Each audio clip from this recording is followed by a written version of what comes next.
নাভির নিচের লোম পরিষ্কার করার পর গোসল না করলে নামাজ হবে কিনা? দাঁত থেকে রক্ত বের হলে কি অজু ভেঙে যাবে? অজু ছাড়া মোবাইল স্ক্রিনে থাকা কোরআন শরীফ স্পর্শ করা যাবে কিনা? আজানের সময় নামাজ পড়া যাবে কিনা? গোসল ফরজ অবস্থায় শরীরের ঘাম পোশাকে লাগলে সেই পোশাক কি নাপাক হয়ে যাবে? অত্যন্ত অত্যন্ত গুরুত্বপূর্ণ কিছু প্রশ্ন, জীবন ঘনিষ্ঠ অত্যন্ত প্রয়োজনীয় কিছু বিষয়। প্রত্যেকটি মানুষের বিষয়গুলো জানা থাকা দরকার। যেমন গোসল ফরজ হয়ে গিয়েছে, এই অবস্থায় শরীর থেকে ঘাম পোশাকে লেগেছে, ওই পোশাক নাপাক হবে কিনা? তেমনি আজানের সময় অনেকে নামাজ পড়ে, এই নামাজ হবে কিনা? তেমনি অজু ছাড়া মোবাইলের স্ক্রিনে কোরআনের আয়াত বেশি উঠেছে, ওই কোরআন স্পর্শ করা যাবে কিনা? তেমনি দাঁত থেকে অনেক সময় রক্ত বের হয়, এর মাধ্যমে কি অজু ভেঙে যাবে? তেমনিভাবে নাভির নিচের লোম পরিষ্কারের পর গোসল না করে নামাজ পড়া যাবে কিনা, বিষয়গুলো নিয়ে বিস্তারিত আলোচনা করবে ইনশাআল্লাহ। সুতরাং মনোযোগ সহ ভিডিওটি শেষ পর্যন্ত দেখুন, অন্যথায় কোনো বিষয়ে ভুল বোঝার সম্ভাবনা থাকে। আর সরাসরি কোনো প্রশ্ন করতে অথবা অনলাইনে ক্লাস ভিত্তিক অনুবাদ ও তাফসির সহ কোরআন শিখতে ও ইসলামের বিধিবিধান জানতে আল হাবিব অনলাইন একাডেমিতে স্ক্রিনে দেওয়া নম্বরে ইমো অথবা হোয়াটসঅ্যাপে যোগাযোগ করবেন। আর ভিডিওটি যাতে ইউটিউব অন্যদের কাছে পৌঁছে দিতে বাধ্য হয়, এজন্য ভিডিওতে একটি লাইক দিয়ে চ্যানেলটি সাবস্ক্রাইব করে দিবেন। তো আমরা সরাসরি প্রশ্নের জবাবে চলে যাই। প্রশ্ন ছিল, গোসল ফরজ অবস্থায় শরীরের ঘাম পোশাকে লাগলে সে পোশাক কি নাপাক হয়ে যাবে? শায়েখ মুফতি হাবিবুল্লাহ হুজুরের তত্ত্বাবধানে পরিচালিত সুন্নাহ শপিং আপনাদের জন্য নিয়ে এলো একটি প্রিমিয়াম কোয়ালিটির সুন্নতি গিফট বক্স। এতে থাকছে উন্নত মানের একটি করে ফ্রি সাইজ টুপি, একটি তাসবিহ, একটি আতর, একটি মেসওয়াক, মা বোনদের জন্য এক জোড়া করে হাত মোজা, এক জোড়া করে পা মোজা এবং একটি সুরমা এবং নবীজির দৈনন্দিন জীবনে 1000 সুন্নাত সম্বলিত একটি কিতাব। গিফট বক্সটি পেয়ে যাচ্ছেন মাত্র 490 টাকায়। নিজের জন্য অথবা প্রিয়জনের জন্য এখনই অর্ডার করে ফেলুন। অর্ডার করতে স্ক্রিনে দেওয়া ইমো অথবা হোয়াটসঅ্যাপ নম্বরে যোগাযোগ করুন।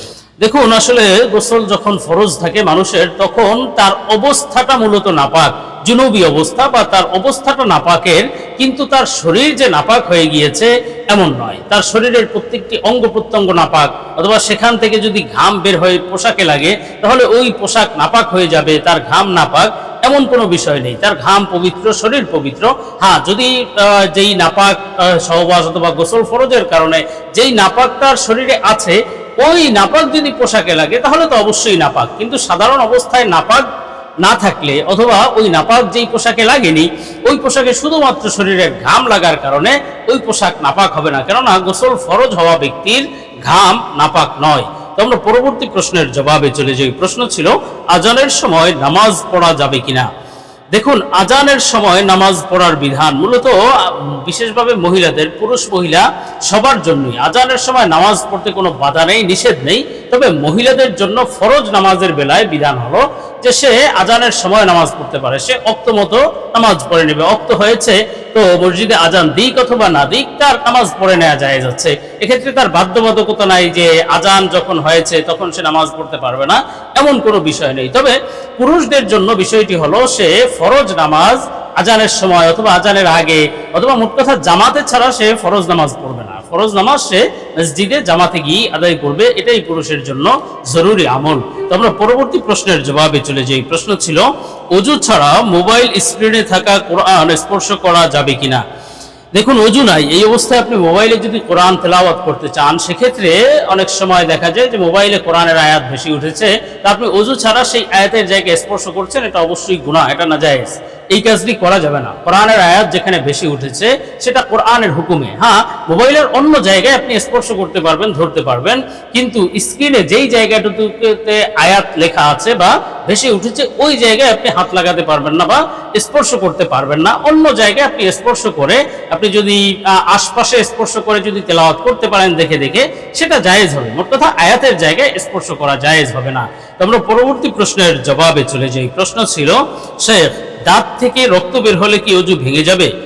দেখুন, দাঁত থেকে রক্ত বের হলে অজু ভাঙবে কি ভাঙবে না, এটা নির্ভর করে অজু আপনার যে দাঁতের যে রক্ত বের হয়েছে দাঁত থেকে, এই রক্তের পরিমাণ কতটুকু। যদি বেশি পরিমাণে হয় তাহলে আপনার অজু ভেঙে যাবে, আর যদি সামান্য পরিমাণে হয় তাহলে অজু ভাঙবে না। এখন আপনি কিভাবে বুঝবেন বেশি পরিমাণে কোনটা আর কম পরিমাণ কোনটা? এটা বোঝার জন্য কিতাবে যেই সীমানা নির্ধারণ করা হয়েছে, পরিমাণ নির্ধারণ করেছে, সেটি হলো দাঁত থেকে রক্ত বের হলে তো অবশ্যই সেটি থুতুর সাথে মিশে যাবে। তো আপনি যখন থুতু ফেলবেন, দেখতে হবে এই থুতুর পরিমাণ বেশি নাকি রক্তের পরিমাণ বেশি। যদি থুতুর পরিমাণ বেশি হয়, রক্তের পরিমাণ কম হয়, তাহলে আপনার অজু ভাঙেনি। আর যদি রক্তের পরিমাণ বেশি হয় আর থুতুর পরিমাণ কম হয় তাহলে আপনার অজু ভেঙে গিয়েছে। মোট কথা এইভাবে পরিমাণ নির্ধারণ করে আপনি এটা বুঝে নিতে পারবেন যে আপনার দাঁত থেকে রক্ত বের হওয়ার কারণে অজু ভেঙেছে কি ভাঙেনি। তো আমরা পরবর্তী প্রশ্নের জবাবে চলে যাই। প্রশ্ন ছিল, নাভির নিচের পশম পরিষ্কার করার পর গোসল না করলে নামাজ হবে কিনা। অত্যন্ত গুরুত্বপূর্ণ একটি প্রশ্ন। নাভির নিচের লোম পরিষ্কার করার পর গোসল করতে হবে কিনা বা গোসল না করলে নামাজ হবে কিনা, বিষয়টি আসলে পরিষ্কার পরিচ্ছন্নতার একটি বিষয়।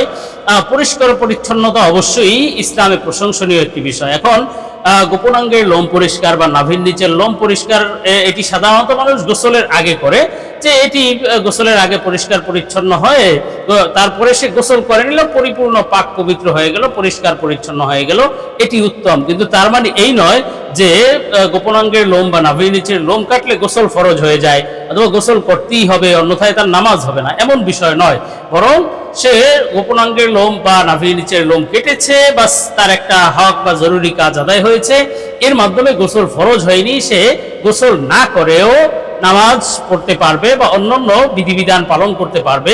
এক্ষেত্রে তার গোসল ফরজ নয় বা গোসল করা জরুরি নয়। হ্যাঁ, গোসল করে নিলে ভালো, পরিপূর্ণ পরিষ্কার পরিচ্ছন্ন হয়ে গেল, কিন্তু গোসল না করেও নামাজ হয়ে যাবে।